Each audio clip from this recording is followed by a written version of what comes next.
Okay, so my name is Kate Spohr. I'm the one of the founders and co-chair of CEO, along with Dan Seven, the cinematographer today. Just a bit about CEO. We're an all-volunteer organization, and we work to bring people together who share a common interest in STEM education and outreach. And our members include, believe it or not, more than 600 individuals who are affiliated with many of UC Berkeley. We're based at UC Berkeley, and Dan and I are both staff people here. But we include, our membership is dispersed throughout the Bay Area and even around the country. We have people who contact us and say, somebody told me this would be a great list, let me be part of this. And so there's no fee or cost, and membership is open.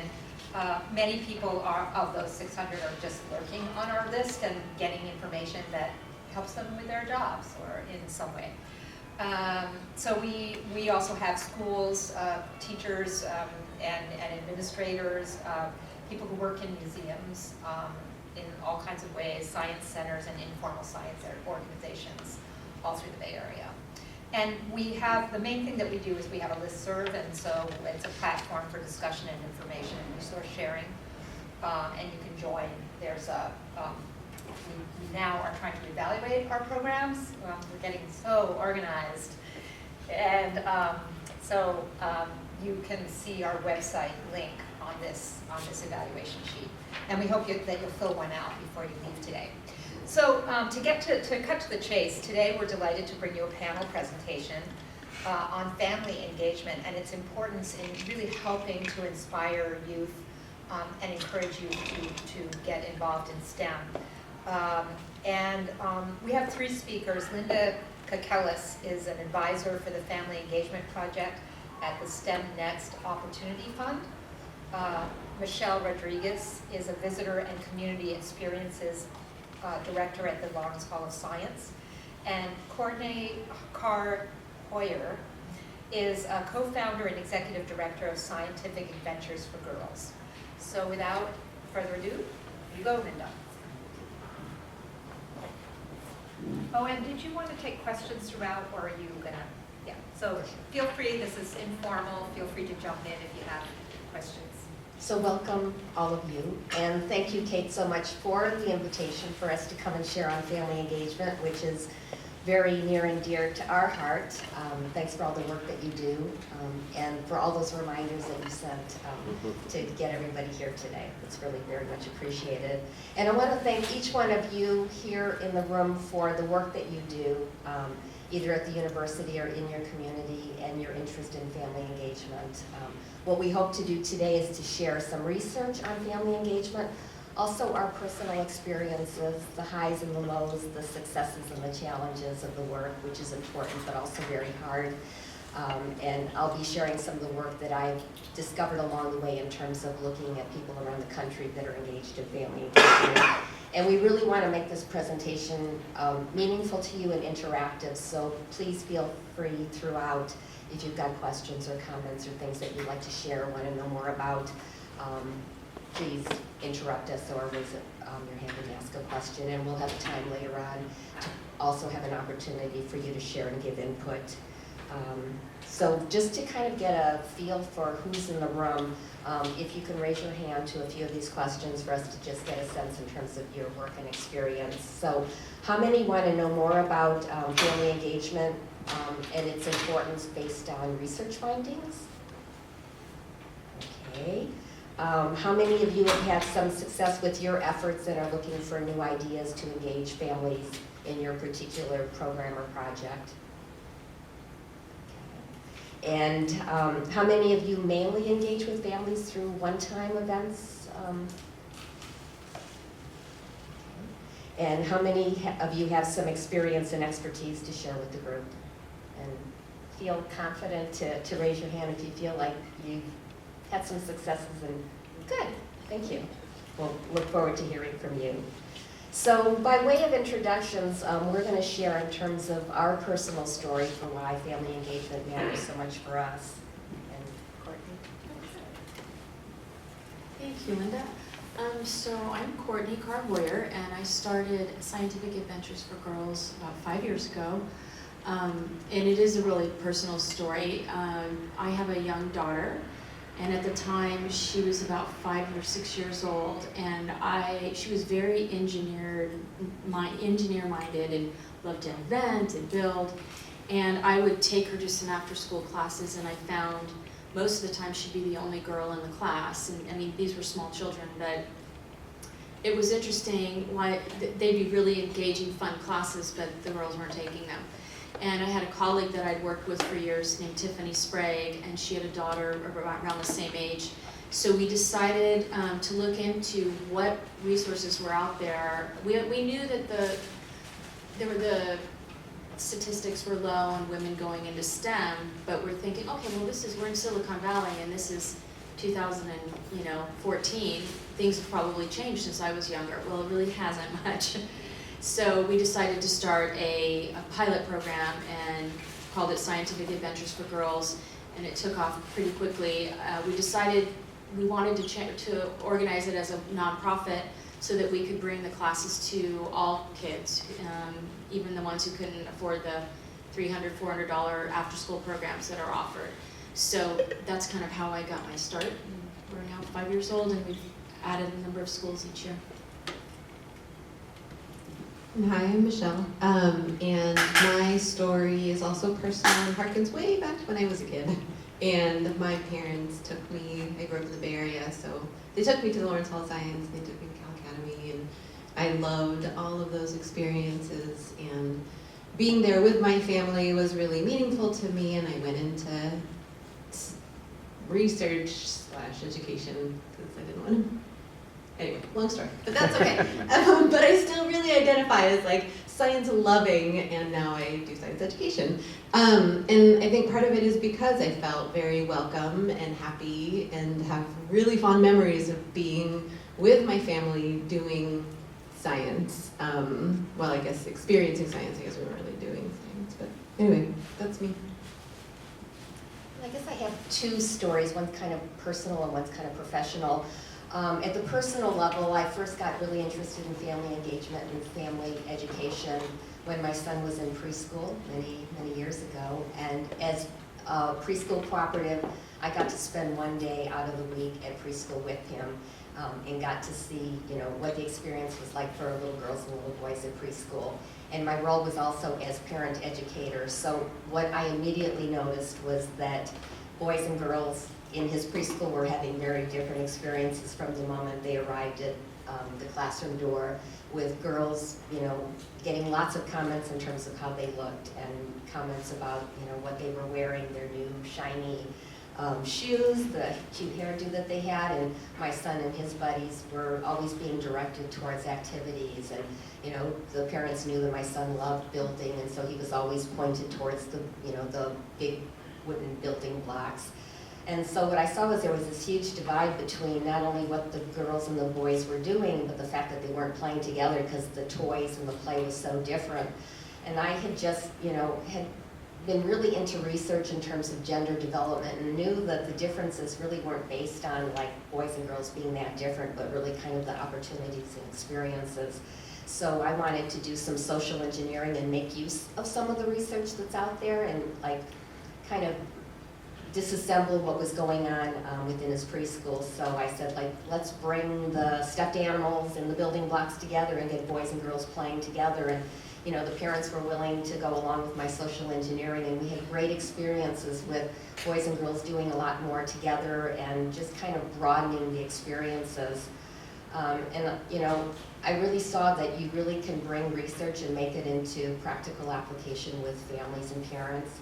And then professionally, with my work with Tech Bridge Girls over 17 years, I saw that parents were so important for our girls' development and what programs they participated in and how they viewed themselves and what they wanted to be. But there's like huge disparities in terms of access to programs and access to resources that are online or in the community, depending on what family you're part of. And so for me, it's always been really important when we think about family engagement to really think not just about doing events or activities with families, but really always thinking about equity and access. And before we start answering some questions, I just wanted to go back to the description that we had for this panel presentation to just really put the focus on equity and access. So there were just a few questions that we had was, you know, how do we help close rather than increase the opportunity gap in STEM with family engagement? How do we make sure that every parent feels confident and has the resources to support their child in STEM? And how do we reimagine family engagement as more than a one-time end-of-program event? So these are some of the questions that we really want to be able to focus on as part of it. So We're gonna go ahead and start with each of us has prepared kind of lessons learned, and we'll ask each other some questions. This question is for Michelle. Michelle, why is family engagement important in your work at the Hall? We're here for families and schools. We at the Hall have a theory of action, and in that theory of action, one of the things is that we have we do curriculum and we do teacher to professional development, and we have other direct experiences like coming to the Hall and having a good time and being able to do teacher workshop or family learning workshops. And within all of that, we are thinking about ourselves as educating the educators, because we are all educators to each other. So peers are educators with each other. When two kids are playing and looking into the big wind tube and they're trying to figure out why one of them flew higher than the other one or twirled down with a certain way, they're talking with each other, and that's all about learning, and they're learning from each other in that interaction. So everything that we do is based around us trying to support the individual as an educator who can teach their peers, teach their parents, teach their younger siblings. And in order to, the ultimate goal in that then is to get kids to, one, have increase their STEM literacy, so being able to feel successful in the fact that they did something that was related to science or engineering. We want to make sure that they have exposure to different STEM careers. We want to make sure that they have all of these opportunities at the Hall that they can talk with their families about, that they can talk with their the adults in their lives, and that those adults can then support them in trying to pursue the interests that they have. So one of the things that we also do is to try to make sure that our facilitators, so we have a lot of facilitators in the Hall, which is somewhat different sometimes than other museums where you might be walking around and not really see another person, but we actually have a lot of facilitators that are trained to have conversations with their charges, with the people that are there, and ask questions and probe deeper, and they're doing that to both model what kinds of questions could be asked by a parent or a caregiver, but they're also doing that to just sort of spark a conversation. So one of the things that we, our facilitators are often UC Berkeley students, and so they can be shy talking with adults, and we really try to make sure that they understand that the adult is part of the learning experience also. So we help them feel comfortable and confident in the activities that they're doing to even talk with an adult who might seem very scary, because it is that the adult plays such an important role in the child's development and in their own understanding of STEM. I think. And Courtney, how do you engage families at Scientific Adventures for Girls? So, when we started, our flagship program is an after-school program that we run all school year from September to May. So the girls meet for an hour and 15 minutes it's a 27-week program once a week. It's the same girls all year, and they're doing all hands-on science. So it'll be chemistry for 10 weeks, biology, engineering, computer science. So that is kind of our main program. So over the years we've built out, because we did start understanding a lot of the kids that we serve, they are from low income areas, and this is the first time that they've had any exposure to STEM. So we wanted to also bring in their parents and learned really engaging a young child in STEM is not that hard because it's fun, and you know, all that we're doing is very fun. But also, if they're going to, then we want them to go take it home then. Because if you have, I don't know who has children here, but if you have a child that comes home and says, oh, I did this really neat project, and the parent feels intimidated by STEM, and they don't want to talk, they're like, oh, that's nice, okay, let's, let's talk about TV or whatever. Because if it's demystify, you have to demystify it with the parents as well. You have to bring them in, and they need to say, okay, let's hear it. And because then the child feels like it's kind of solidifying that, like this is normal for me. So there's a number of ways we do that. So I kind of have a list here because I'm pretty practical about how I like to communicate this. So through our 27-week program, we start the year with a parent orientation where we bring them in and we talk about what we're going to do for the year. We invite the parent, this year we've started doing one where we invite the parents to come into one of the classes and be their child's partner so that they can actually see, hey, these are the things that we're doing in class. Because we've learned over 5 years, it started out difficult. We had kids that weren't, the families weren't invested in the program, because a lot of it is, I'd say 80% are free to all the children that we bring it to. So we wanted them to have some kind of investment in it. So we want them to understand, please don't pick them up early. Please don't, miss a class, because we're building on skills each week. So that has really, everything we've done around parent engagement is has really helped that in that area, because they know, hey, I don't want to go pick her up early because then she's going to really miss something. So we do parent orientation. A big thing that we do is we write a parent email after each class. So that goes home within 24 hours, where they get pictures, they get like 2 or 3 prompts that say, here's something you can ask your daughter about, and here's what we did today. And it's just a quick, an email just to kind of keep them engaged. And then also, if it's something like they use recyclables or things like that, they can go do those projects at home. So we want them, and we've gotten really great feedback from parents. Most kids come home and they say, what did you do? Nothing, I don't know. So this is a way for them to then go engage with their kids. The other thing we did was start family STEAM nights. So in our after-school programs, we hold a family STEAM night that's kind of like a party. We're trying to normalize STEM in after school, like you're going to ballet, you're going to soccer, but you're going to science, and it's just as fun. So it's a party atmosphere, there's food, we do it around a theme. This year we're doing space science, and we do a free raffle. We get people to donate things, and so we make it like a big party. And the parents have to come and be the partner of their child. They can't the kids don't come in by themselves. Their parents are with them while they're doing this. And we're in our 3rd year of doing that, and we can see such development at each school about how much more exciting it gets. People are like, oh, when are we doing STEAM night this year? So the parents are starting to understand, and ask the questions like, oh, how can I be a part of it? Oh, and we ask the parents to also volunteer at the events. So if you can get them to be a volunteer, we have a facilitator guide. We'll do a 20-minute training on it and say, here, you're going to help the kids that come through do this booth. We run family library programs. Same thing, it's drop-in. We do an intensive program over the summer where we piggyback on the free lunch in Oakland at 3 libraries, and we offer the STEM class right after that. So we've got families in there who, again, they partner and do the projects with their kids. We also, this year, we're trying to do more of a parent newsletter where we try to get out information about free classes or scholarships, or the Worldwide Girls Festival's coming up, or the Bay Area Science Fair, and we'll get tickets a lot of time and give them out to our parents.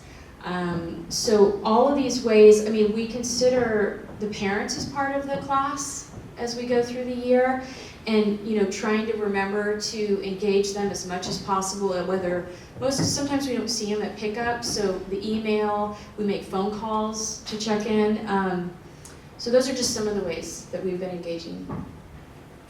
May I ask a follow-up question? Sure. Asking for parent participation, right, is a great thing. We aspire to do that.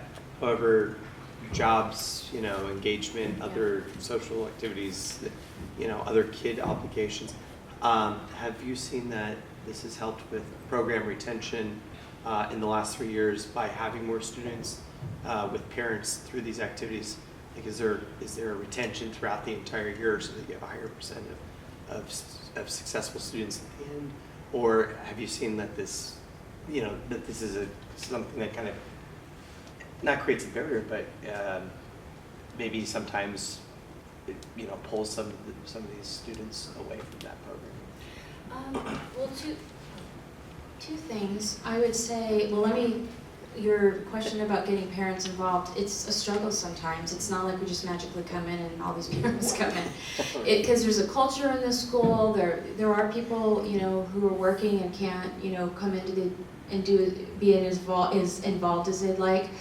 I would say at the schools that we've been at the longest, it's almost like it's been an education process, and because they're daughters, we had the most success with the girls who were in our program. Like, so at a family STEAM night, if I'm at Heuer and I'm doing an after-school program, I can get those parents more interested because their daughters are already now saying, Mom, Dad, we're gonna do this, STEAM night, can you get involved? So I know like Anna Yates Elementary in Emeryville we've been at for a long time. We've definitely seen the parent participation pick up each year because it's just, we're kind of becoming part of the school. And once we go to a school, we like to stay at a school with our after-school program, so we're in for the long haul. So I think they start recognizing us as a fixture, which that's what I'm trying to go for. And then the parents trust, like, okay, we're not just a program that's gonna leave. So I think that they become more invested in it because of that. Just a logistical question. I'm wondering how often the family STEAM nights are throughout the year. So right now we offer, at every school that we have an after-school program at, we're trying to do one a year. So it's a pretty big event. We're having one next week at Heuer. And this is the first year for Heuer, so I'm hoping we get between 100 and 125 parents. We'll get up to 150, 160 at the ones that we've done. We have some more, basically they're once a month for us moving forward right now. How's your participation where parents don't speak English? Good question. So we have a number of staff that speak Spanish, but on top of that, a lot of what we're doing, we try to use like visual guides and try to get them engaged. I actually had to teach a library class for a few months, and almost all of the parents that would come help with that class, none of them spoke English, but we try to make it as easy as possible to, if you're building something or creating something, we use visuals or try to get them engaged. It is harder. It's helpful when my staff is there that speaks Spanish and they get them engaged. And do you find sometimes one family goes, they'll bring in other ones, or?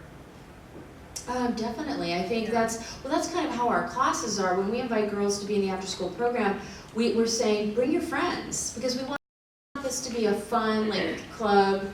This is something that their positive attitude is, I'm relaxing, I'm having fun. It might be loud and chaotic, but we're building, we're creating. So I know that other girls bring other girls into the class. So I guess I could assume that's probably what's happening with some of the families too. Thank you. Can I ask a question for both you, Courtney and Michelle? I was wondering if you give different prompts to the facilitators, either of the STEM nights or the floor staff, if they're talking to parents versus if they're talking to kids, and if you also give prompts for the parents to talk to their kids. That's a great question. Can you repeat? So the question was whether or not we give different prompts for parents and for kids, and if you also give parents prompts to give to their kids. and if we give parents prompts to give to their kids. And I would say that we do a little bit of both. It's sort of I think a good prompt for a parent is also a good prompt for a kid. And so some of the same questions, we were at Bay Area Science Festival on Saturday, and there was this one adult who was super excited. We were doing stomp rockets, and so he was super excited about being able to make the stomp rocket fly all the way to the end of the thing. And so we were just asking, I don't even know if he was there with a kid. He was he was so into it, and we did the same thing that we do with any kid and ask them, oh, what did you do to make that fly differently? What did you think about that? Why do you think that must have happened? You know, and so for us, we do a lot of the same. One technique that we do for, I think, some of those facilitators that may not want to engage with the parent is that they'll just say the thing to the kid within earshot of the parent, and so so they sort of hear that also, and it's really nice. Later on, you might hear them, the parent also or the adult also saying something similar that you had just modeled, and so that's sort of one of our successes is that, oh, that's awesome, you're using the same. I mean, maybe they picked it up from us, maybe they would have done it anyway, but it's even if they've done it anyway, then it's reinforcing their own behavior that they've been doing with their kids. So just to follow up, yes, they're a little different. In the emails that go out to parents, the teacher will come up with 2 or 3 prompts that the parent uses with the child at home. In our classes, since a lot of our work is around teams and collaboration, our teachers will go around and they're asking the questions of the kids. Why did you do that? Why did you choose to do that? What do you think would happen if this changes? But I guess maybe some of them can be kind of similar, but typically our teachers are, they, in their curriculum, they're coming up with the questions that they'll discuss in class and then kind of build off of that when they send prompts home to the parents. I wanted to pick up on something that Courtney had said about making the science nights fun. Because you want to normalize science, and that's absolutely, we sort of feel like that up at the hall. We try to make things engaging and fun, and like a success is when a family comes and they really had a great time and they want to go home and do something else. One of the things that we struggle with in that, though, is what is the balance between rigor and fun? I don't have the answer to that, but I just wanted to point that out, that is a challenge for us because we also want to get out science content, and we don't want to intimidate the kid or the family or the adults, but we also want to provide enough support for those questions to be had and answered. One of the solutions that we sort of have for it is that we have these deeper dives into these learning lab spaces, which are longer engagement spaces. So someone up on the sort of regular exhibit floor would spend, 5 seconds to 15 minutes on something, but then in these sort of deeper engagement learning lab spaces, they'll spend a half an hour or 45 minutes, and those are the times that people can have sort of deeper conversations about the content. But it is not something that we've solved, and it is something that, if you have ideas, let me know. Oh, I'm supposed to ask you a question. Okay, I know that you have been on a listening and learning tour for the STEM Next Opportunity Fund. Can you share some of your major takeaways about family engagement and broadening participation in STEM? And before I answer that question, I just want to say how awesome your questions are. So please keep them coming. I just feel like they're really enriching our conversation and really helping address your ideas. So for the last 3 years, I've been working with STEM Next Opportunity Fund, which is a venture capital philanthropy organization that's really trying to build the capacity of organizations to support STEM and out of school time, and really looking to make sure that every child has that opportunity. And they do it through professional development to groups like Boys and Girls Club or YMCA, National Youth Serving Groups, as well as through resources. So like we've developed a white paper on changing the game in STEM that's all about family engagement and also supporting research in the area as well. So we hope that you will follow us and be able to access some of our resources that are available. And over these last 3 years, it's been great for me because I've been able to go out and see programs at the hall and with Courtney and her team, and also got to see lots of programs that Emily in the back supported around STEM in South San Francisco with the Bay Area STEM learning ecosystem, and was able to see lots of different ways in which organizations are engaging families in their community, from small community centers to large museums in Minnesota, groups in rural or suburban and urban communities, and all approaching family engagement in different ways to support their families. A couple of the takeaways that I think are really important and things that I wish that I knew like 17 years ago when I started TechBridge Girls and started working with girls and families that I'd like to share is, one is there's a huge disconnect between research and practice and what research has to say about how kids get interested and engaged and persist in STEM has a lot to do with their parents. And it's not that a parent has to be college educated or have an engineering degree or know how to do computer science that really matters, but it's encouragement and support from families that's important for children. Most families don't know that, and they don't know that they're part of the secret sauce, and it's their encouragement that matters for their child. And I know I saw firsthand one of those experiences with a father in Tech Bridge Girls, where we were up at Chabot Space and Science Center for a weekend engineering program with some of our high school girls from Oakland Tech. And one of the fathers came to me while his daughter was engaged in helping design one of the things at Chabot. And he shared that he felt really bad that he wasn't able to do that much to support his daughter named Jenny. And he talked about the fact that, you know, he was working in a kitchen in Chinatown, couldn't speak English very well, hadn't gone to college and didn't know about engineering and the things that she was learning in Tech Bridge. But I knew that, you know, one, he got his daughter up to Tech Bridge on a weekend. He was rearranging his schedule at work or taking time off from work for his daughter to be able to participate, and he was very supportive. And, you know, it's that sort of behavior by a parent that really matters, and it's looking for ways for us to be able to empower parents so they realize, you know, what their encouragement means and the different forms that encouragement can take. Bridget Barron and her team at Stanford, you know, looked at different ways for parent engagement or for parent encouragement, and it is things like, you know, getting their child to one of our after-school programs or summer programs. It's also asking their child what they're learning and having their child show them at home around the dinner table. It's being able to do activities like cooking or sewing or soldering together that families are already doing. It's showing something that they know to their child, but also learning from their child. And these are practices that all parents are already doing at home. So I think it's really important for us to look for opportunities when we can talk with families of the children that we're working with and communicate that to parents.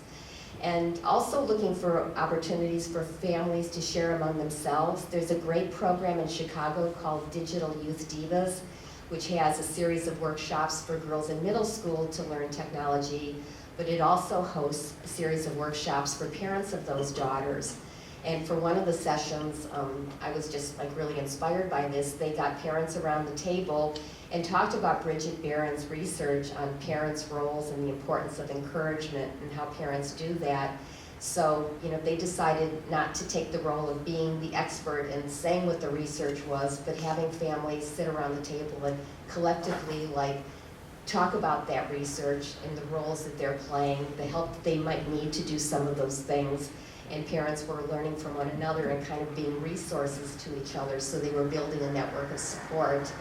And, you know, it was important for Digital Youth Divas to do this work with families because they knew that the girls in their program were only going to be with them 6 to 8 weeks, and then what happens after that. And they really wanted to make sure that parents were empowered to be able to do more after that, to be able to help locate other programs in the community and really have those be accessible. So I thought that was a great example of really bridging research and really empowering all families. Another lesson that's really important is really listening and learning with families in the design of your programs. So as opposed to presuming you know what families need and designing a STEM night or, you know, designing a workshop for parents around research or coming up with resources for parents, really first have them with you and find out what they want and need, how and where they want it, what might be barriers, and really talk with the parents about what are their solutions and ideas to work around barriers and not to make assumptions. Because I know sometimes people will say, like, I tried to work with parents. We didn't have anybody come to our family night, or like, it's just not working in our school district. And there's lots of programs in school districts that are successful, but it really takes knowing what your families need. And I'll share one example from Tech Bridge Girls up in Seattle where they listened and learned and came up with an awesome program. They were successful in getting lots of families to enroll their daughters in Tech Bridge after-school programs, but had noticed in the Somali community, not so many of those girls were participating.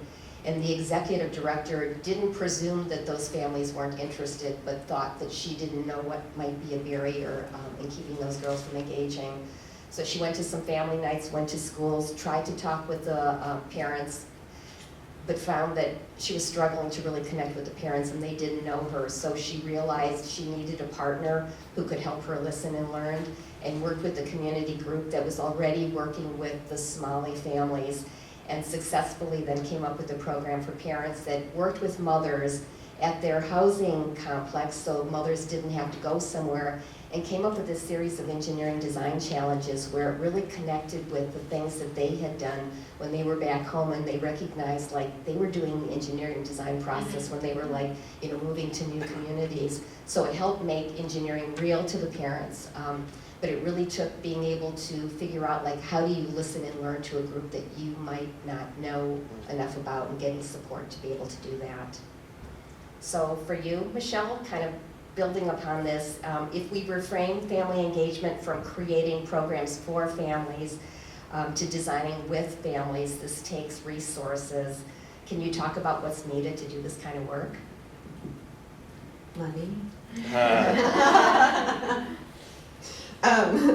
Money and time, and patience, I think. So as you're talking, I was thinking about all of the things like, oh, yes, if we had the time to do that, or if we had, so we have found at the hall, we, a lot of our programs are grant funded, and so we have these cycles of grant funded successes, right? That we're in a community for 3 years and then the grant runs out, and then what do you do? And that is something that we struggle with, and just to be perfectly honest, like we really struggle with that. There are some programs that have had lasting relationships, and that's awesome, and you know, we try to hang on to those relationships. We were in Vallejo for a time and we still have connections to that community. We don't have our satellite in there anymore, but maybe someday we'll be able to head back out. So we've been able to do sort of a little bit here and there, but it honestly is a challenge because sometimes when you are in a community and then you have to pull away, you lose some of that trust that you have built over those years. So that, I don't have a solution to the question that you have so much as just sort of being honest about the challenges that exist out there. And I think as I've been reading into the research and talking with other people who are in places where they've been there for a long time, it really is sort of one of the secret sauces is to be able to establish those relationships and listen and listen and listen and listen to what the people who you're trying to work with need, and be able to respond to that, not just like, oh, I heard you, but I still want to do this thing, right? Like honestly listen and be willing to give up some of your own goals, because those goals may not be what the community that you want to work with's goals are, so what's the point, right? And so that is something that, you know, because we have a lot of our programs are grant funded, like we have this idea of what we want to put out there, and so I think part of it is establishing those relationships early. I was at a conference recently and they had likened it to like the friends that you had in college, and you only see them like once a year for whatever, but it's not that event that you do that's important, it's the relationship that you have with those friends that are you trust and you love seeing them and stuff like that over those many, many years. So while we were in Vallejo for a while, we had a great time there, you know, now it's more like every year we're back there and doing something, but we still have those ties to that community and we're still able to help be together and do science together. But that is, it is a big challenge, right? And just to respond to your comment about funding, because to do this work or develop resources, it does take resources which are financial. One thing that STEM Next Opportunity Fund is looking to do is to really work with funders, and they're part of a STEM funders network. And really if you're elevating the importance of family engagement and wanting to have that be part of all STEM programs, of really helping funders to understand what this work entails and to be able to support programs with funding for family engagement. So hopefully more funding will be available in the future to support that. Oh, sorry. Yeah. And I think too, I mean, he's talking about like asking for a fund, like writing proposals. Right now, I'm in the midst of a proposal where we're trying, like, I don't know, we just want to ask the community. We want to talk with them. And so how do you handle that, right? Yeah. I'm like, I don't know what I want to do. I want to ask the people what I want to do, right? And who wants to fund that conversation, So. That's a really good question, and I know in general, like funders have really specific proposal guidelines, and you've got to be very specific with your goal and how you're going to measure it and what you're going to do. We were successful having one grant from Clorox Foundation, which had a relationship and trusted TechBridge to be able to go into a program without knowing exactly what the endpoint was going to be and trust the process, but that really is unusual to be able to do that. But there's more and more about, talking and there's more and more now sort of out in the ether about talking with communities and learning. So I think maybe there will be a shift in like how willing people are going to be in funding things that were exploratory. Like, I don't know. It looks like Kate has something to say. Yeah, so I work with a lot of funders. I work at the Purdue Research Development Office. And I do think that funders have their guidelines and they want reports. But I also know a lot of PIs that have been really successful with programs where they switch gears, The important thing, though, is to maintain a really good relationship with your program officer and a trusting one. I mean, this is really where trust comes in. And if they know you're doing good work and you're really furthering their mission, which in large part, increasingly, especially for the National Science Foundation, is about cultural appropriateness, right? And about responsiveness to a community. And then in all kinds of ways, I just recently worked on a proposal where it was for a large-scale center, but the entire research agenda was sort of brought to a pause, right? Because they realized that where they were going with this was not really going to pan out for whatever reason. I didn't understand enough about biochemistry to really get that, but it was actually seen when they came. So I worked with this team to get a renewal of their grant. And they actually had really great reviews based on, and it's now become a really thing in their culture, the pause that we took, where specifically the program officer and the panelists who were reviewing this center said that they were so impressed with the fact that the center could re-examine what they were doing, make a new plan, and move forward. And what that indicated to them was adaptability to realities that they were facing on the ground. So I think it's how you frame it to funders. I think it's keeping the program officers in the loop.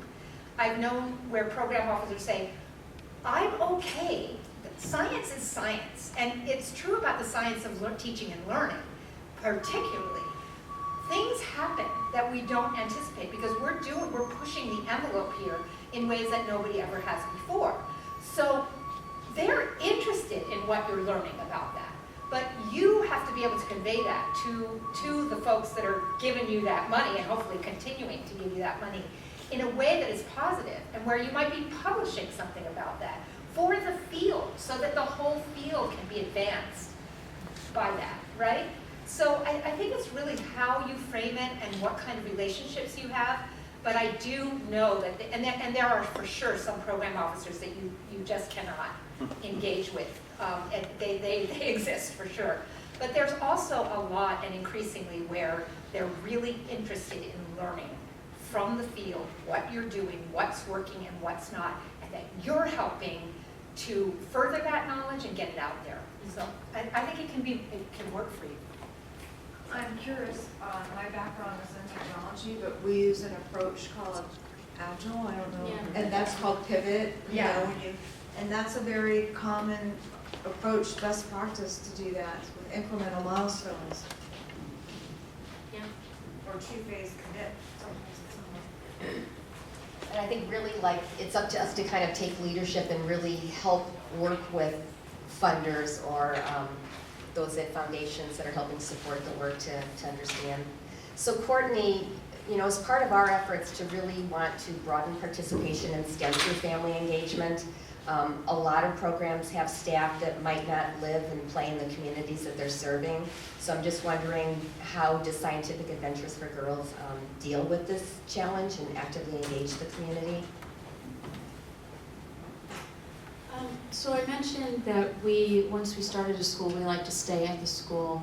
And I think what we start doing is becoming a part of, the fabric of the school, whether it be through a program that we're doing. We participate, there's a day called, in the after-school world, called Lights On, where they're trying to support monies staying in the after-school area so that kids have somewhere to go after school. So we'll go and present, or we'll do a booth at that. We come to their back to school nights. We'll go to their the open house nights. So I think we try to get there. And right now I just moved from using part-time teachers to now full-time. So now they're tasked with not only teaching the class there, but building those relationships more. So their face is going to be at the school, for many different, for the family's team night, for after school, for the open house, for the orientation, inviting the parents into the class. So I think getting, making sure that they see you, they see that you're dedicated to the site. One of the other things I didn't say earlier is a lot of we struggled with, the whole email thing I told you we send the parents. We learned over the years, there's people who don't use email, there's people who are not online. We're inundated with emails, they're not reading them, so we try to pivot. When we run into, we're at a different school, we learn what the culture of the school is. We talk to the staff and say, what is it, how do you guys communicate here? What do you think is gonna be the best way we can reach these parents? This year we started doing text instead of emails because that's where you're going to reach them better. What is that, dojo? Is that the after school class dojo? Coder dojo. Yeah, we're going to try that at one school. And one of the things that'll help us, if we want to start to do it on a platform where we can start monitoring how many people are reading that so that we can at least understand how many of these parents are reading and taking advantage of this. And then translating as much as we can. So for all of the classes where we send an email out that the majority of the students are Hispanic, we translate it into Spanish. So there's English and Spanish. What else? Oh, we've been really lucky. The Warriors Foundation has been supporting us, and they give us tickets a lot. So we've had, over the last 2 or 3 years, they'll give us tickets not just for Warriors games, but for concerts like Taylor Swift and Jonas Brothers, other people I don't really listen to. But what's nice is we do our families know that we'll do a blast out and say, we got 50 tickets, first 50 people to respond. So they know that every year we're going to be either giving Warriors tickets out throughout the year. So I think that kind of builds the community. So they're kind of used to us, reaching out. Yeah.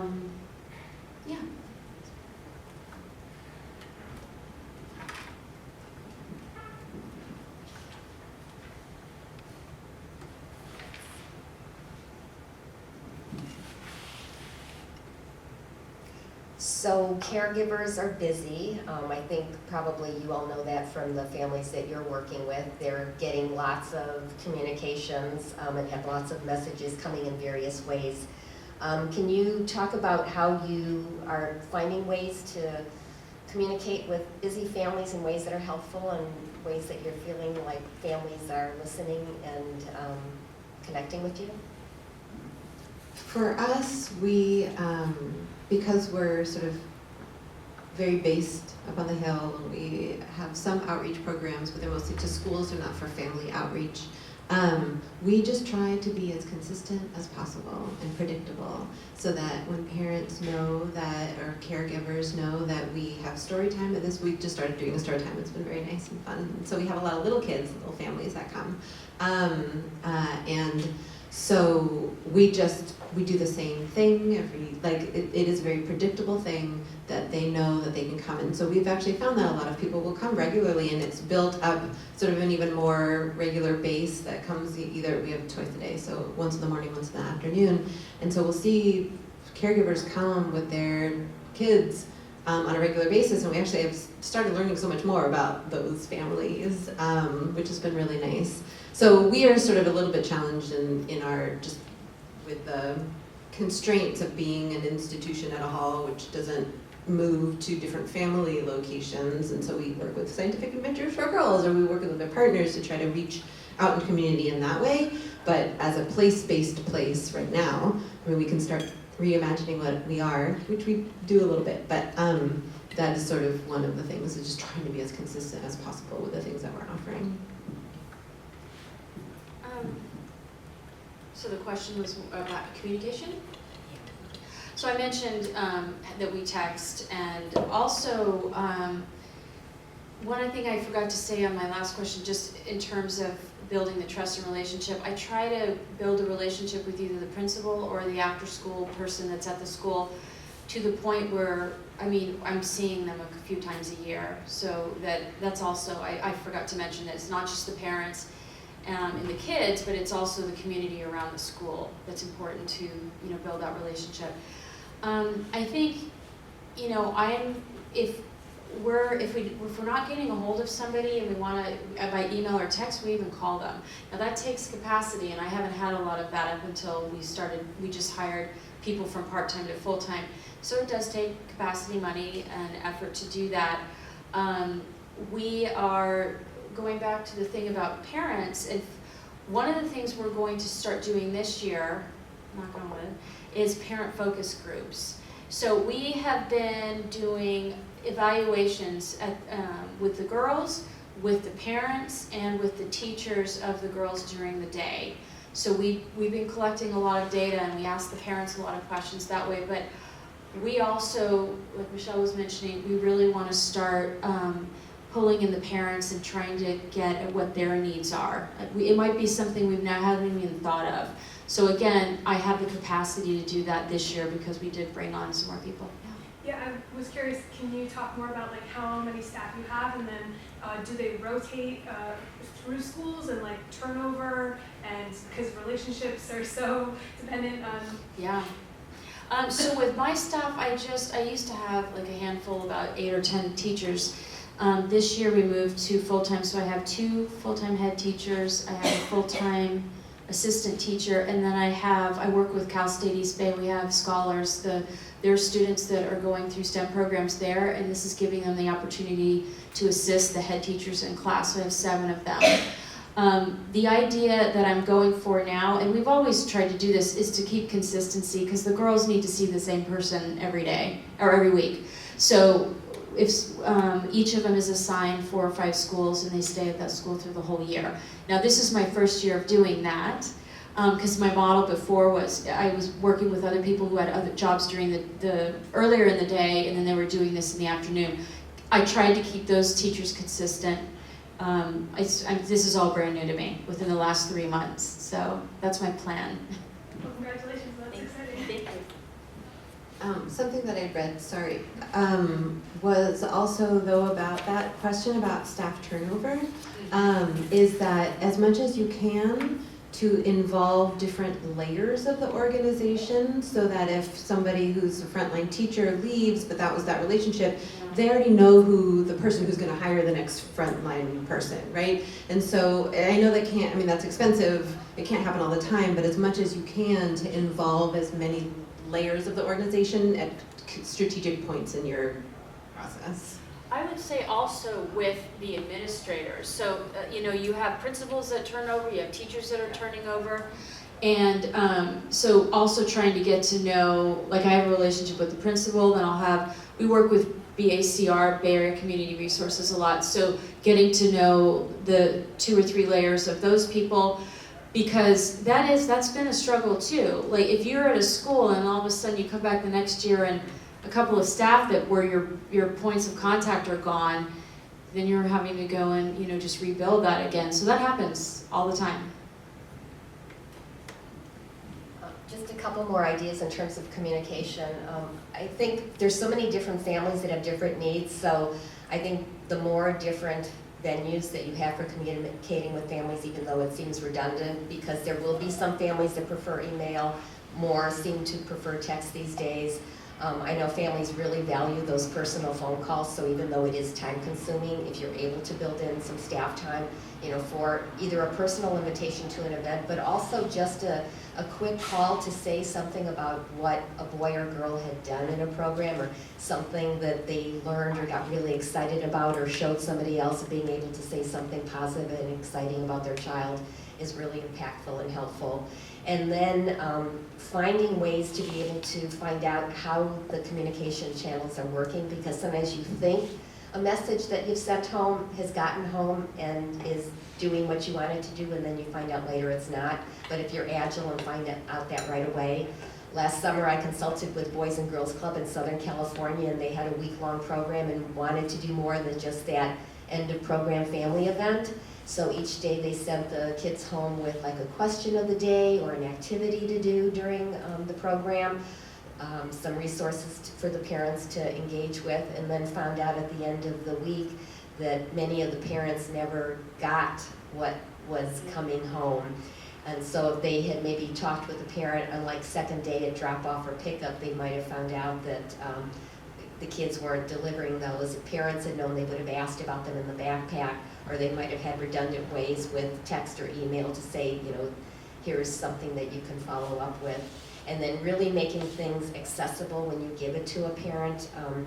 I remember one of our programs in the Bay Area Science Summer Program where there was a really fun, engaging DNA strawberry activity where families loved it and said, I want to do this with my other kids or with the party I'm having with my nieces and nephews. And the facilitators of that program said, oh, just look online. There's a million places to go. And it's true, there's a million places to go online to find that activity, but that makes it hard for most families to access. So thinking about what's really easy to communicate information or resources with. Yeah, just on our family Steve nights, we have passed out, we'll put 2 or 3 of the projects on a little, you know, paper that they can actually take home. One thing I wanted to share that I just learned about at one of my schools, they actually, when they're trying to get information home to kids, they put a sticker on the kid. They have this little machine that like prints out whatever they want to put on it, and every kid puts a sticker on. So we're almost thinking maybe we could put some prompts on the sticker and send it home, because the kid's gonna have it on their shirt and their parent hopefully is gonna see it. One thing, just to add about communication, is that we just started putting the languages that we speak on our buttons, on our name tags, and that has really helped, because you just don't know, you know, it's up to the facilitator to say like, oh, I recognize that language, I can speak with you, but if you have in the language that is the language that they speak, you know, then someone, in fact, one of our facilitators had one of the first days that he had worn the button had a language in his home language. I think it's Croatian, but I can't remember, which seems so random. I mean, it's not random, but it was very nice. Anyway, okay, so parents play, question, yeah. So, I think this is for Michelle. Yeah. So, I'm from the IGI, and so we're at Genomics Institute on campus, and a lot of our most enriching experiences is when they come to the institute and you get the tour and you get demos and stuff. But it seems very self-selecting for the parents who have the initiative to email us to set up a tour. Who can transport their kids there. And I mean, we don't have the bandwidth to expand to all schools, but how do you, and I guess you're in a similar position of that, how do you reach parents who are going to take that initiative? Yeah, that's a great question. I don't know the answer to that. I can add something. Yeah. Well, we do. Yeah, sure. And let me think while she talks. So one of the things, we started partnering with Lawrence Hall to do Sunday Funday. So it's a way for our families to, first of all, who don't maybe know about the hall, we have a Sunday where we'll also do some project tables at the hall and invite all of our families to come up. It's still a struggle to do that. One of the other things we have more capacity to do this year, we're calling them family field trips, where I'm going to be looking more into how even for the transportation side of it. So we'll plan an event. We're hoping to do one at Chabot Space and Science as well, where, because a lot of them, the big hurdle is just getting up there or getting over there to these places. So making it a family event, something they can do on a Saturday or Sunday. So I'll let you know how that goes, because that's what we're going to try to do this year. Well, one thing we try to do is recognize groups like Scientific Adventures for Girls that we know are like reaching a broader community and have a lot of folks who they're reaching who are underserved and try to partner. So can you tell them about your program, or to dig into like school data, right, to see which schools have the kind of community that you're interested in serving, and then contacting their PTA. And I think people who were here at the CO meeting last year might know this, but the library set up like an awesome website for CO. It makes it really easy to get data, like on schools, or to find like community groups that are working, different communities, so you can get contacts that way. And one of our big things is we like to partner with other organizations. So I don't want to reinvent the wheel. If somebody else is doing a certain type of science or technology, and you have something that it'll help our girls, or that we can reach more people together. So I'm always partnering. Like for example, the Citrus Invention Lab here, my brother happens to work there, so he's actually we wrote a grant to try to get field trips up to his invention lab. So any of the programs, and also we invite role models to come. So if there's role models that come from any of on campus, we've had a lot of luck getting some good people to come into the classroom and talk about careers. So partnering with other people to try to make it happen, I think is also possibly an answer. Yeah, I think those are great suggestions, is partnering, because you don't want to reinvent the wheel. There are people who are already in the communities. I mean, we worked with Scientific Adventures for Girls in a couple of different ways, but to get, it's still a work in progress, I think, but but I think too, I really like the idea of having a family night if you have the capacity to do that, or think outside the regular work day or the work week. And there's some bus monies for something over the weekends, right? You can get a bus for $250 to take you anywhere in the Bay Area, through a program that I can't remember now, but I sent it out on the list. Yeah. We're going to try to use that. Yeah. Let me know how it goes. Okay. And so there are resources in the Bay Area that might be able to help with that sort of, the more you can hone in on your question that you have, which is like whatever your question is, why aren't kids coming to this one particular thing, or how am I gonna get parents to understand part of it is learning where those networks are that you want to reach out to and how they communicate. Do they communicate by text? Is it a Facebook? Is it and trying to work in with communities in that way. But I'd also warn, there's so much going on in the Bay Area, especially if you're doing an event. Make sure you're not competing with the Bay Area Science Festival or something that's just going to draw everybody away.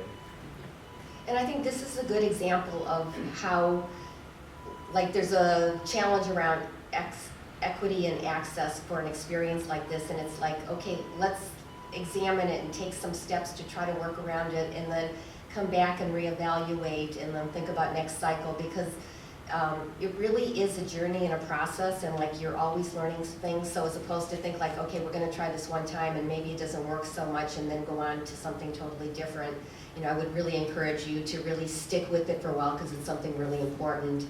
And once you're able to kind of crack the nut for what the challenge is, there'll be huge benefits for families to be able to engage in something like that. Can I ask this question to the audience? What time are we? 1:30.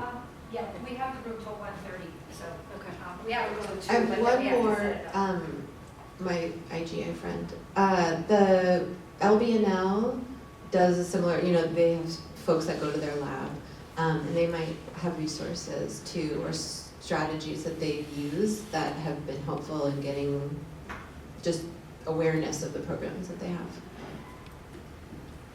So I kind of want to learn from everybody in the audience as well. We know that all of you are probably working in this area or have some experience, so I wanted to open it up and ask if there's any successes that you can share with us, any other ideas that haven't been talked about, because I'm open and I'm always wanting to know different strategies. Can I ask a question first? I know that parental input and parental encouragement makes a huge difference, but especially here in the Bay Area, there are parents who definitely push too hard. Yeah. And you see negative effects on the child. And so I had a case where a student who had been in a program of mine was forced into a major that he really didn't want anything to do with. At a college he didn't want to go to. He really wanted to do theater. The parent calls me and, because I was the leader of the STEM program, I must be on her side, right? And my answer was, he really loves theater. And eventually he won out, but it was kind of ugly there for a while. So do you ever deal with those types of situations? I haven't.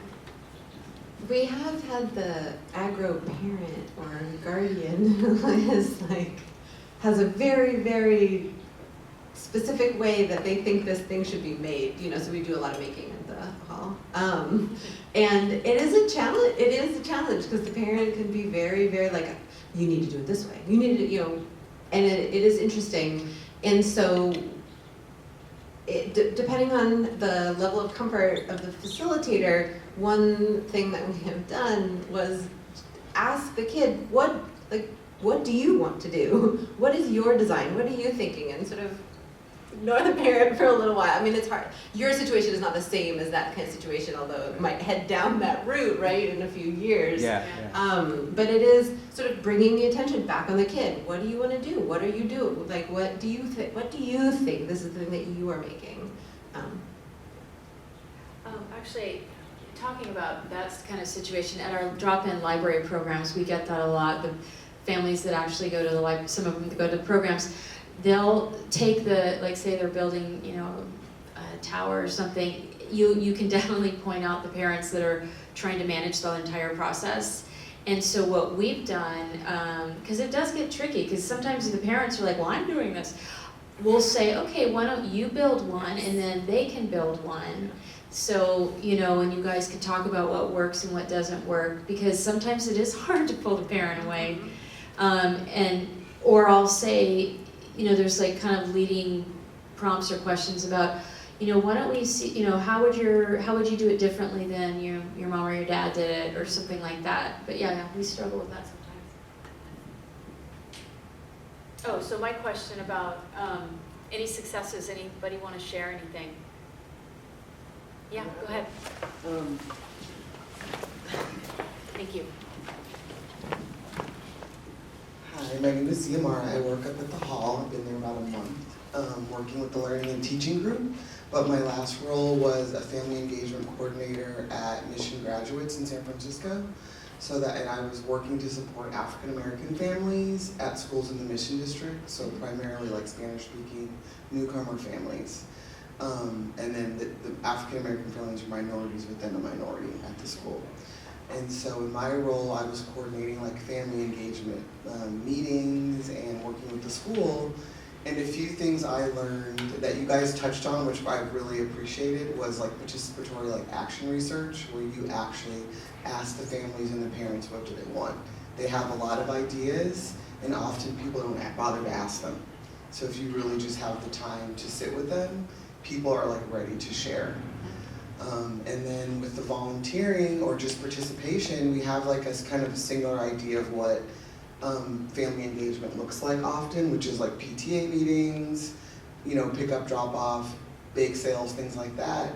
But really, you touched on that, where every parent can't participate in the same way. And so to give them lots of opportunities, when we were mentioning the phone calls, that was one thing parents loved doing, was calling each other to invite them to things at the school. They had time for that. They could do that on their lunch break. They could do that at work. They could do that at home.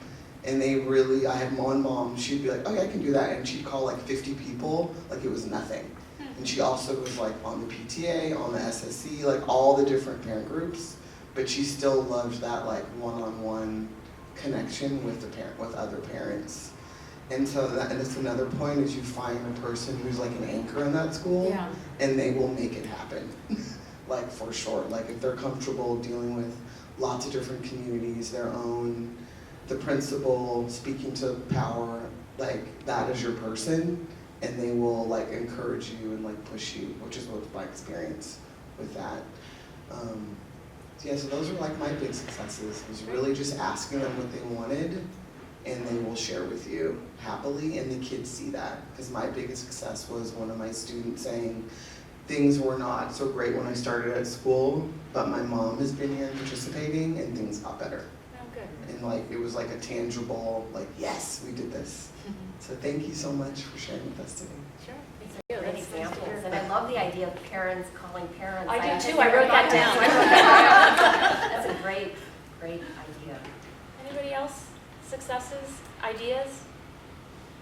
I just want to say the phone tree idea, when my kids were in school, that was a common way to communicate. So if you model what, like your like a badge thing, model what the school's already doing because the parents are accustomed to that. I found that helpful.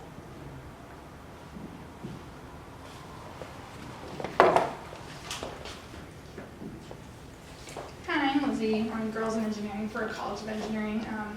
One thing that we do is we have a binder of all the stuff that the girls use. And at first, I think the people who started the program before me thought they would use it during the camp, but then we kind of stopped that because it's too distracting. They're not the age, they're not old enough, like they're going to be taking notes during presentations and stuff.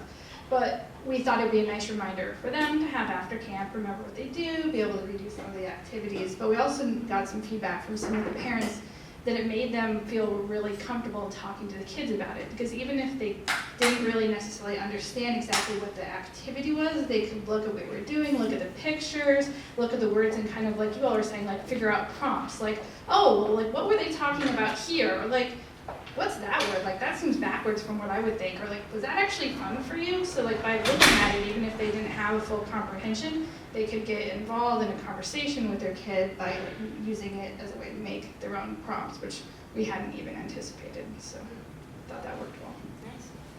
Emily? Hi. So we recently finished a virtual reality experience in science, but we went into that knowing that nobody has an Oculus at home or in schools because they're so expensive. But kind of with the idea that 5 years from now it'll be one of those things that are hopefully ubiquitous. But we're trying to team up with libraries now. So California has an initiative to put VR in libraries, and then trying to also put it in hospitals. So our experience has to do with sickle cell. So can we engage with families in hospital settings? So we'll see how that goes.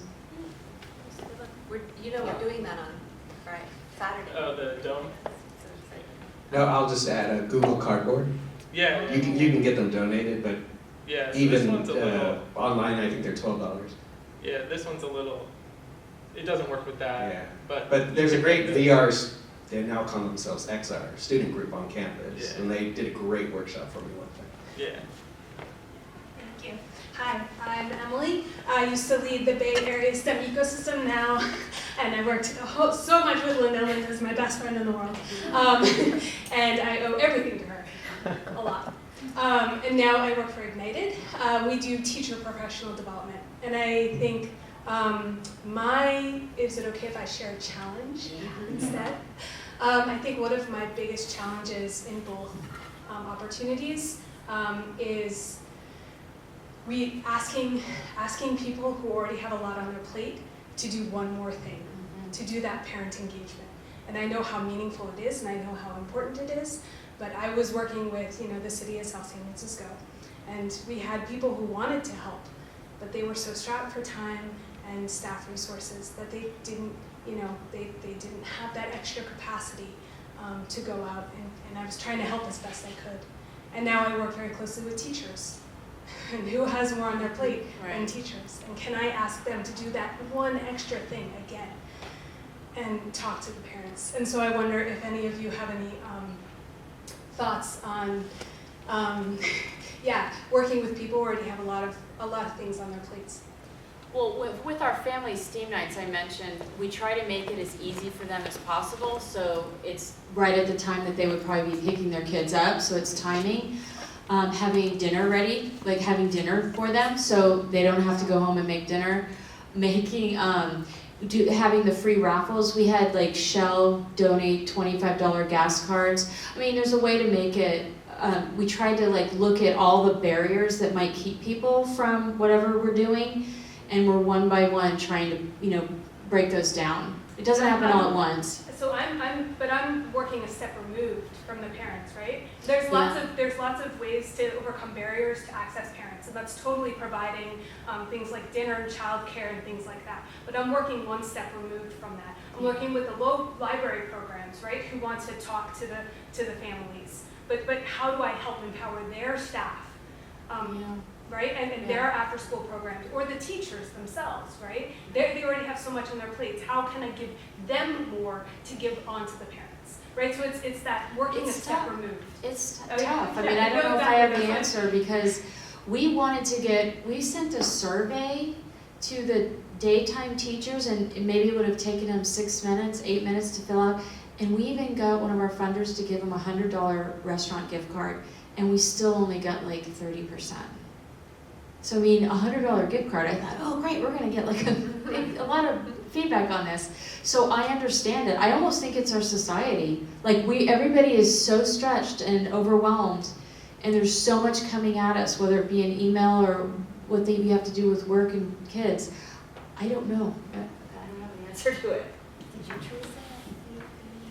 I think more of a question than an answer, certainly because we face that same challenge that Emily mentioned. Our organization works to support teachers, and we're focused on increasing teacher capacity in the school day, but many of the schools that we're working with are trying to build a STEM culture at their school, and so we'll help them do something like a family STEM night or something, and really try to bring the parents in to help, not just, two challenges that come. Those parents who want to come and help participate, helping to, I don't know if there's good research or materials out there for helping prepare parents to run a station. We do a lot of training with the volunteers that we send out into the schools, and parents don't have time to attend that kind of a training. So some really good short training for parents to be good, comfortable facilitators is a challenge. I'd love to find some resources to help do that better. But the other challenge is we've noticed when the families do come, they kind of fall into two groups, where there's some parents who want to dive in and do the activity, and there's others who they're uncomfortable, they don't know, maybe they don't feel comfortable at school themselves, and they don't have the greatest relationship because of issues in their past or conflicts with teachers or principals. And so they're maybe off to the side on their phones. Yeah. And so those are the kind of the challenges that we've experienced. I don't know the answers. Yeah, so we have that too, in a library and a family STEAM nights. There's the parents that are sitting in the corner with their cell phone. I've actually, and again, it takes resources, I actually go around, and when I see a parent do that, I pull them in. I mean, sometimes you just say, you have to welcome them into it and say, hey, let's go do it with your daughter or your son. Let me show you how you can do this. Sometimes it means, like, I've literally pulled people in at libraries. I'm like, no, get off your phone. Come on over here. And most of the time they do it. We do, we send our festivals, essentially little exhibits that go out to the schools. And so we couldn't do it without parent volunteers. And so we actually do have like a little one-pager that's like, what are some questions that you could ask? I mean, the activities are designed such that it could be just someone reading this prompt and being able to do it. So part of it's that, like, matching whatever the lift that the parent needs to do with whatever the activity is, so that they meet, and I was thinking about something else that you had said. I was going to say, just making them aware. This is not always the case, but making the parents aware that it is a group event, a group activity. So start with just some icebreakers and get everybody sort of talking and getting to know each other. Yeah. And that can ease some of this either misconception or some of the tension or what have you. That is true. One of the resources that I got from Linda was something about, parents eating together, parents talking together first and getting to know each other before they embark upon this thing where they feel very vulnerable because they may not know. But if they all talk to each other and sort of know each other as human beings before they're seen as this person who's supposed to facilitate this activity, if you have time to build something like that in, but I just read that the other day. The most successful one we supported last year, the teacher had a really good relationship with the parents, and they were mostly Spanish speaking, and we had given her a bunch of ideas and activities, and she had given that to parents and given them the sort of agency, okay, you select them and you plan which activities, and we'll support you in getting the materials. And those parents were just so excited to be leading activities because they had selected them, figured out what they were doing. But that was an unusually dedicated, I think, group of parents. So getting to that point, helping schools to build their STEM culture to that point is a big effort. That's what we're trying to do. Emily, to your asked question about support, one of the things that we do, and CMR may know more about it, but in their learning and teaching group, they've decided to really work more with school districts, and that helps get buy-in, so it's not just the one teacher who's trying to do this one thing, it's the school who's doing this, and so it helps ease, the thought is, it helps ease the load because the school is invested in this thing and they will make the time for the teachers to do that stuff. I don't know. Well, thank you all so much for coming today, sharing, asking great questions, and having great ideas. It was really fun to also co-present with you too. I learned stuff, so I'm taking away great things. So this is really the start of a journey. Follow up with us. We would love to hear what you've taken away, any ideas that you're going to try, and when you try them out, how you pivot and what you've learned. And then also too with STEM Next, please make use of our resources, and I would love to be a thought partner to you on your work, so reach out to me and email me about what you're doing and let me know what's working and how we can help you. Linda's a really awesome thought partner. And just a quick comments. So CEO is really designed to be a bridge between all kinds of people working in these very adjacent fields. Informal science, formal science, you know, the whole spectrum. So most of you are on the listserv. You know, I always encourage people, you'd be amazed if you have a problem and you put it out on the listserv, you'll probably get an answer, or several answers that will be really relevant to your work. So that's number one. Number two is we've just, on our website, we now have a resource page. So somebody had referred earlier to this digital live. So one of our librarians here, who used to be on our steering committee, created a one-stop shop website for where you can get data, like on your communities, on your different, you know, when you're writing a grant, all of this kind of stuff. But that's just one of the things that's on this website. It's basically library resources that are helpful to people who work in education and outreach. So check it out, it's on our resource page. Among many other things, including we're going to add all of these things to our website. Linda developed a great sheet that will go up on our under, you know, youth programming ideas. So we'll have this whole family engagement piece on there. And we build out this website as we go with these kinds of discussions. And wow, what a great discussion today. It's small but mighty group, and I think it was really great actually that it was a little bit more intimate and small. So thanks very much for everything, for all the participation. And thanks to Dan. So this video will be on our resource page as well. So these are the kinds of things you can go to the resource page and find. But it won't be there tomorrow. It won't be there tomorrow. It may take a little bit of time, but it'll get up there. So thanks a lot to our panel and for all you did to prepare us.